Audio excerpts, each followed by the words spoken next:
মহান আল্লাহকেই আমরা না দেখে বিশ্বাস করি, তার বিধিবিধান মেনে চলি, কিন্তু যে আল্লাহকে না দেখে তার ইবাদত করি, সেই আল্লাহ যেই দিন দেখা দিবে সেই দিনটি কেমন হবে?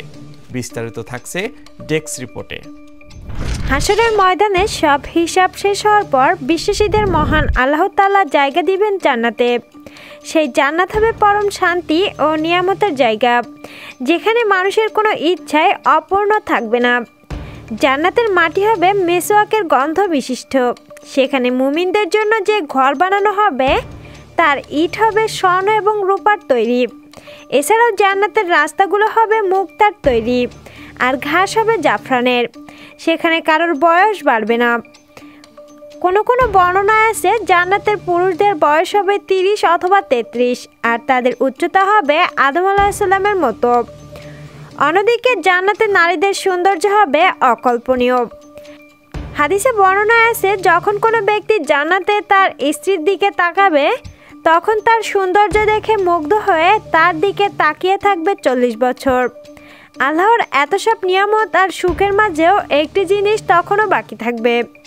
আল্লাহ তাআলা একদিন সব জান্নাতবাসীকে জমায়েত করবেন আর জিজ্ঞেস করবেন, হে ঈমানদারগণ, তোমরা কি জান্নাতে সন্তুষ্ট?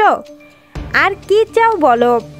জান্নাতবাসী তখন উত্তরে বলবে, আমরা চাই যে আপনি আমাদের উপর সন্তুষ্ট হন।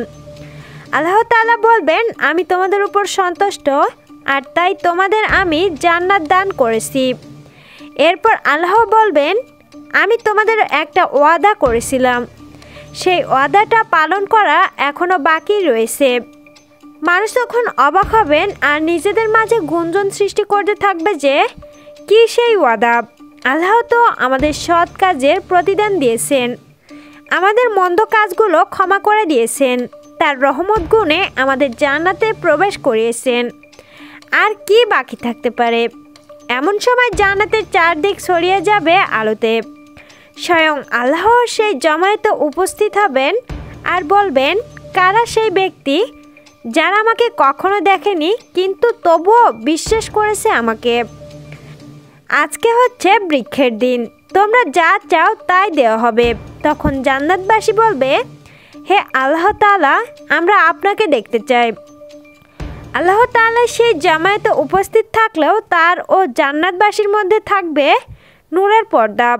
ফলে মানুষ আল্লাহর উপস্থিতি দেখলেও তখনও আল্লাহকে দেখতে পারবে না, কিন্তু মানুষের কথা শুনে আল্লাহ তাআলা সেই পর্দা সরিয়ে দিবেন, আর মানুষ প্রথমবারের মতো দেখবে তাদের আল্লাহর চেহারা।